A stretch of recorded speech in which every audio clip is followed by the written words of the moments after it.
Assalamualaikum warahmatullahi wabarakatuh.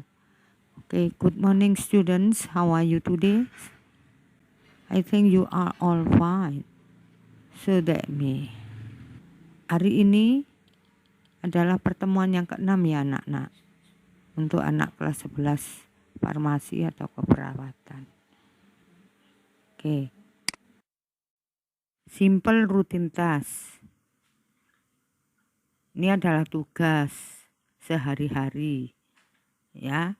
Tugas sederhana sehari-hari dengan menggunakan pattern. Pattern itu apa, Mem? Pattern itu adalah rumus dengan menggunakan simple present tense.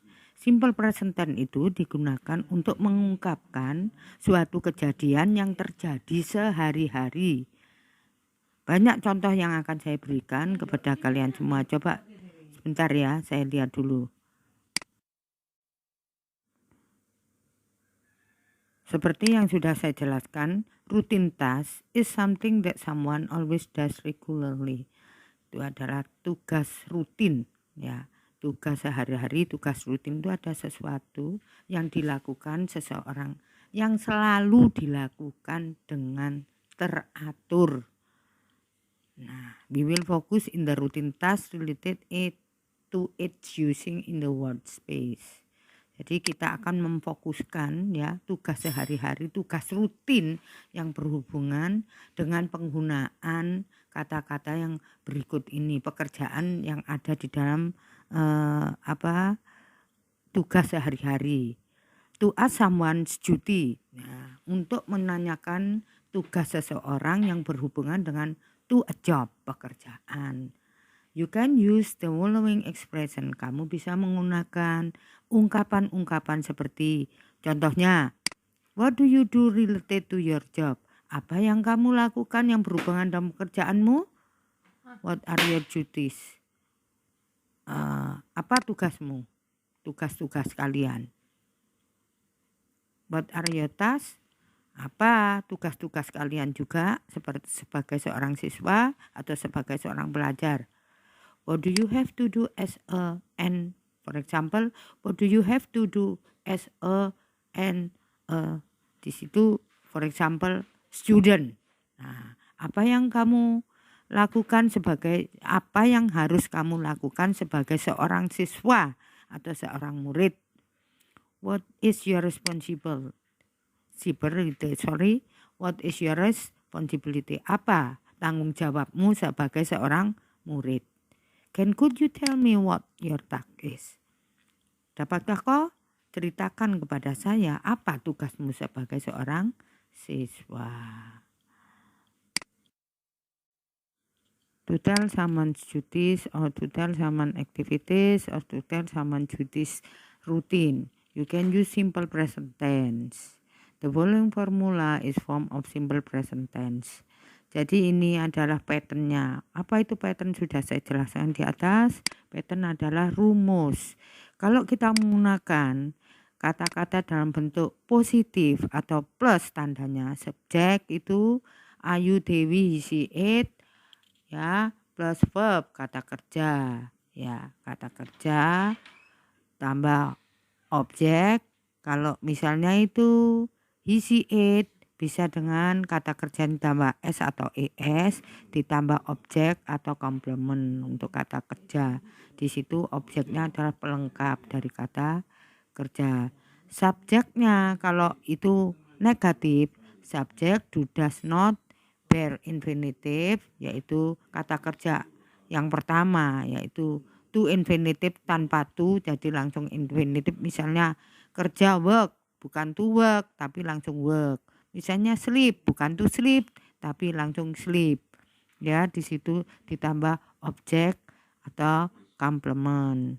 Sedangkan kata kerja ini untuk bentuk pertanyaan, ya, question itu dudas dulu, ya, baru subjeknya Ayu Dewi he it, baru bear infinitive, terus langsung ditambah dengan objek atau komplement plus question mark, ya.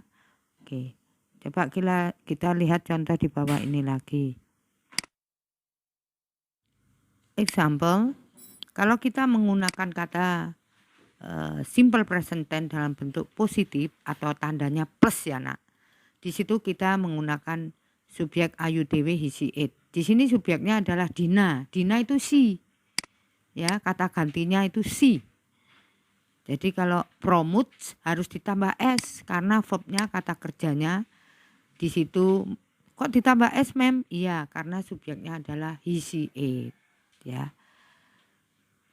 Jadi Dina promotes, ya di situ ada S-nya. Dina promotes the product at mall.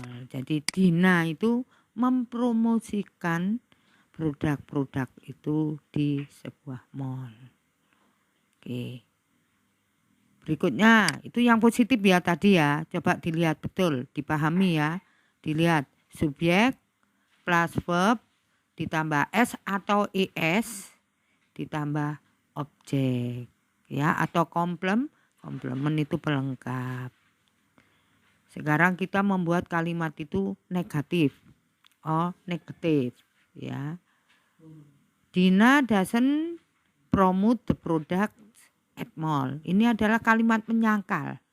Dina tidak mempromosikan the product at mall. Produk-produk itu di mall. Tidak, itu artinya menyangkal ya. Jadi Dina bukan do not tapi does not karena subjeknya si ya.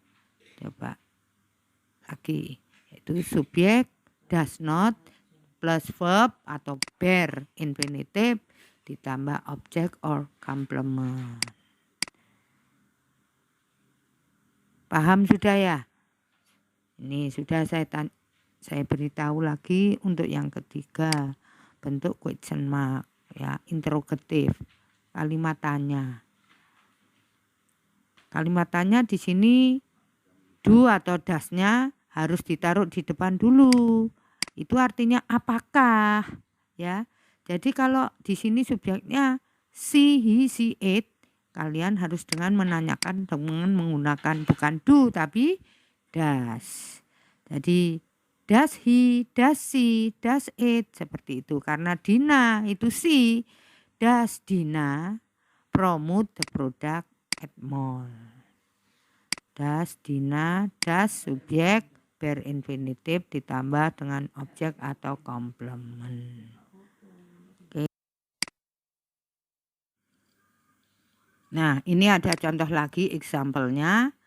Tadi kita menggunakan subjeknya adalah Dina, itu masuk si, atau misalnya Toto, he, dan it, kucing itu misalnya, atau ayam itu, atau sapi itu dan sebagainya, atau benda itu, benda apa aja itu kalau satu itu bisa diganti dengan kata gantinya it. Oke, sekarang kita menggunakan subjek Ayu Dewi dengan kalimat positif. The stewardesses itu kata gantinya apa? Stewardesses itu para apa itu di situ? Para apa? Itu para pramugari. Di situ kalau sudah para pramugari itu satu apa dua ya atau lebih? Tunggal atau jamak? Di situ adalah jamak mereka ya. Mereka bahasa Inggrisnya they. Kata kerjanya adalah serve, melayani, tanpa ditambah dengan S atau ES karena di situ D. Ayu Dewi itu kata kerjanya hanya ditambah dengan bare infinitive atau kalimat kata kerja yang asli tanpa dengan to. Jadi they atau the stewardesses serve the passengers friendly. Para pramugari itu melayani para penumpang-penumpangnya dengan ramah.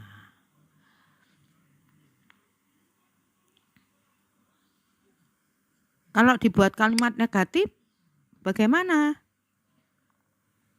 Kalau dibuat kalimat negatif, kita bisa menggunakan dengan subjek dulu, yaitu the stewardesses atau they kata gantinya, ditambah do not.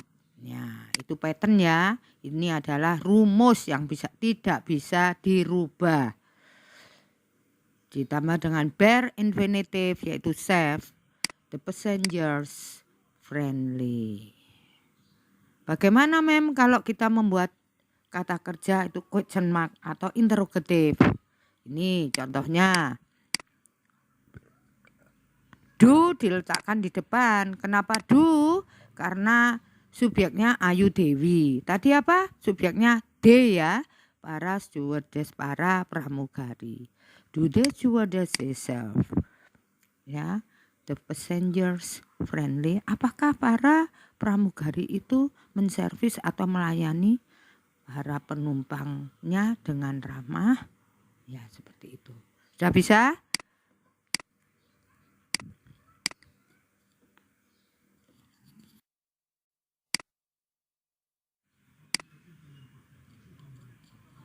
Oke, ini ada soalnya. The following exercise ya. You can do it ya. You can do it together with your friend ya. Coba exercise-nya itu latihannya sampean kalian terjemahkan ya. Translate the sentences into English and change them into the right form. Itu kamu terjemahkan kalimat-kalimat ini ke dalam bahasa Inggris dan rubahlah kalimat-kalimat itu jadi bentuk kalimat yang benar. Contoh, ada ini contoh example-nya. Ira, kata subjeknya di situ Ira berarti si ya. Oke, Ira berangkat sekolah setiap pagi naik sepeda. Setiap pagi naik sepeda itu adalah rutinitas job ya. Jadi Ira berangkat sekolah setiap pagi naik sepeda. Ira atau si goes. Nah, masih ingat kata kerja bare infinitive ditambah s atau es. Kenapa ini ditambah es mem? Ya karena go. Go itu depannya adalah kalimat vokal ya, huruf di situ ada huruf vokal a i u e o. Di situ bukan goes langsung GOS tapi harus ditambah dengan ES. Jadi goes tulisannya tapi dibacanya dengan kata goes. To school every morning by bike.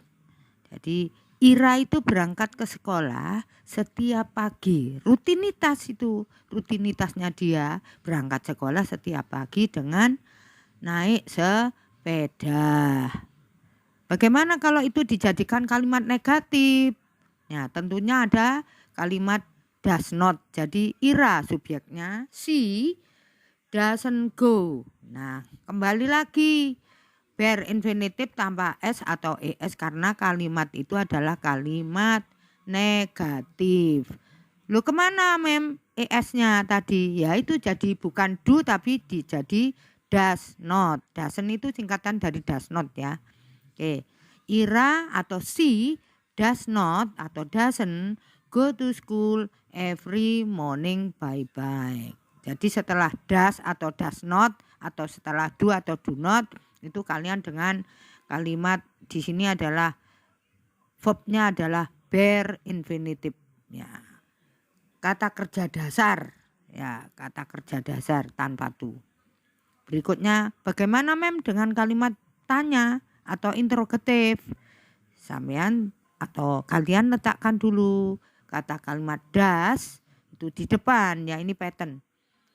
Berikutnya adalah Ira sebagai subjek, go itu bare infinitive, to school every morning by bike. To school itu adalah komplement atau objek, every morning itu kata keterangan waktu ya, by bike. Oke. Does Ira go to school every morning by bike?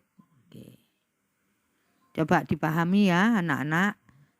Ini ada lagi latihan 1. Ayahku pulang ke rumah setiap jam 5 sore. Nah, tolong kalian translate itu the sentences into English and change them into right form. Seperti contoh yang ada di atas itu. Jadi kalimat 1 yang nomor 1 ini sampean membuat 3, yaitu kalimat positif, kalimat negatif, Berikutnya ada kalimat interrogatif. Nomor 2. Seorang pembuat roti memanggang roti di pagi hari. Terus lagi nomor 3, mereka adalah pelayan rumah makan di kafe Yumi. Nah, itu sudah ngerti ya, pahamnya. Membuat berapa? Satu kalimat itu dibuat ada 3. Dibuat 3 dengan kalimat positif, negatif, dan interrogatif. Nomor 2 juga seperti itu. Dan nomor 3 berikutnya seperti itu juga.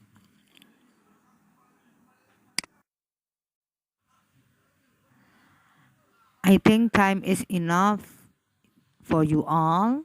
And I want to say thank you for the attention and good luck. I want to say goodbye and Assalamualaikum warahmatullahi wabarakatuh. Oh ya, sorry note ya ini ya. Kalian bisa kerjakan untuk tidak usah tergesa-gesa. Bisa besok lusa, saya tunggu ya. Ini kan Selasa. Kalian bisa ngumpulkan mem hari Rabu, Kamis, Jumat atau terakhir the last Saturday ya. Saya tunggu. Ya, makasih.